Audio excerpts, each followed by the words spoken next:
How do you define executive presence? I think I have my own definition of this. My definition of it is mindfulness plus exercising your influence as a leader to the empowerment of others. Mindfulness plus exercising your authority, your influence to the improvement of others. It's not about you. Executive presence, it belongs to others. Like a vision. When you present yourself, you have to think of others. You have to create a perception in the mind of others. So this way they are glued to you and they want to listen to what you're saying to them. Right. I love that. Because leadership is all about others, right? It's not about you. That's the ideal leadership. The ideal leadership is someone who inspires. Right. You will see different definitions. You will see an example in Hewell's approach. You will see preparedness, gravitas, and appearance, right? Which is fine. But this is after the fact, meaning it's an emerging trend. We appreciate the contribution they have. Probably I reached this thinking possibly based on the research. But without being mindful, your appearance means nothing. Without being mindful and exercising that influence, the substance may mean something, but it's not effective. There are two things. There are two types of executives that exudes a presence, or exudes their presence, executive presence. There's the successful one, and there's the effective one.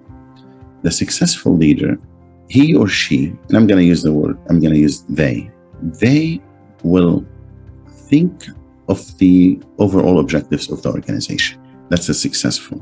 They will achieve, they will help the people, because when an organization is established with an objective, it hires people, we make them teams and groups, and we go toward the objectives. So the organization makes its impact, profit, and then some contribution to society. That's the idea of an organization. But then as an executive, by the default of the existence of this organization, you have something called power. Power is the ability to have people do certain things on your behalf, right? That power will maintain its presence as power until you exercise something called an influence. The minute you exercise that influence and you ask people to perform with that power that you have, then that power manifests itself. The same thing when you have a leader that is mindful. When we say mindfulness, meaning your awareness of the now, of the minute you're in, to the people that you're working with internally plus externally, plus to the external factors.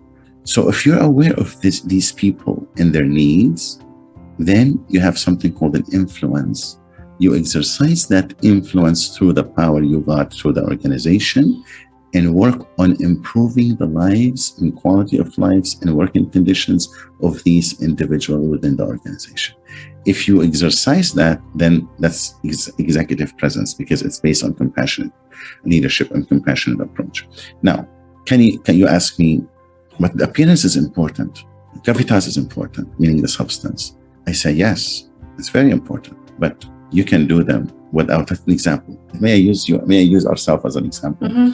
I look at you, well-dressed, appear, you have an executive look. True? You dress the part for the show. You're presenting for a meeting, and most of the people you're dealing with are executives. So you look the part. The first approach of it is appearance. We give it a check mark, okay. The second approach, are you aware of the environment?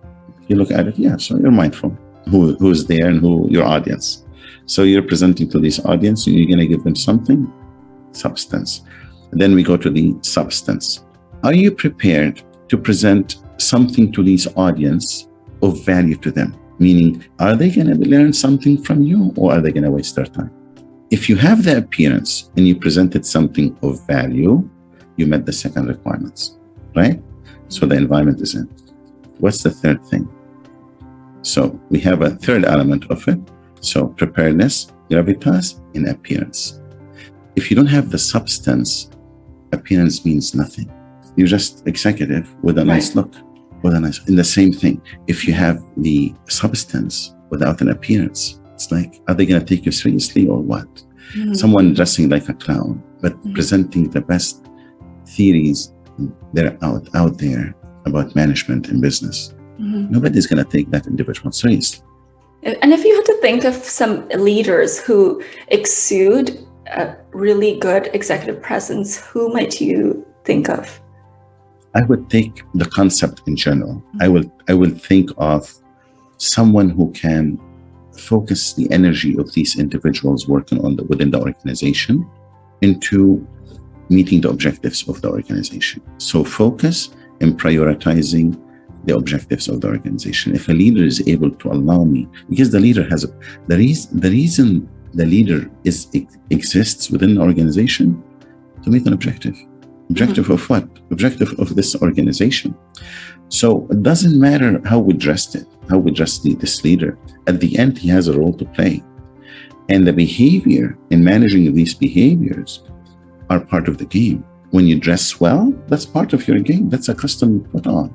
Why? So you can influence the mind of others to look at you with authority.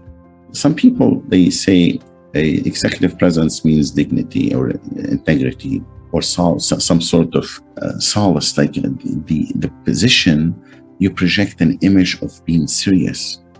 Could be. This is an emerging trend, and we're learning along the way how we can make this executive presence as a trait or a theory or a skill. People can learn from it. How do you teach executive presence? How would you? Be humble, be compassionate, be mindful. That's it. But along the way comes other characteristics. If you are providing a substance and you're just saying every now and then, and people are tuned out, you're being probably successful in your approach, but not effective. So I was talking about the successful. Let me reach very quickly about the effective one. An effective leader who has executive presence is a leader who considers others along the way. The objectives plus the employees plus the followers. To be an effective leader, that executive presence, you have to think of the environment you're in, the people you're in, the people you're managing and leading. You have to think of the customer you're serving. That's also another part of it, because what you're adding, are you adding value to this environment you're in, external environment? Are you providing them something of value, or are you just selling them lip service? Your presence, it's not just a meeting and I'm talking about something and people will clap for me. No, it's an inner, internal and external. And how you present yourself and how you address the issues, that's going to determine, are you an effective or a successful? A successful one will meet the objective of the organization. Effective one will meet the objective of the organization in the people involved in it, whether internal, employees, external customers. Having said that, you need communication. If you don't have good communication, how can you project or present this substance? The substance has to be delivered. How can you deliver it? So good communication is part of it. Self-awareness is part of it. I read some research where they said emotional intelligence is part of it. Being charismatic is part of it. Yes, they're all part of it. Being charismatic probably will draw more people before you even open your mouth. Now, if you develop the other part of it, being kind, being compassionate, being a good communicator, an effective communicator, and being all of that, that may make you an effective leader, a master in it. Because this is, if you think about it, when I was researching, I was thinking we can put a scale to it, from 1 to 10. The one who masters all these characteristics is a master at it. The one who's still working on developing these, we can put them at different levels, level A, B, probably middle level, mid-level, or low level.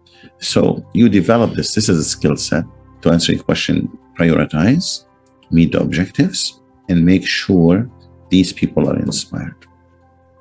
If you inspire them, you have exuded, and we're able to achieve effectively your executive presence. That's right. That's a presence worthy of listening to or watching.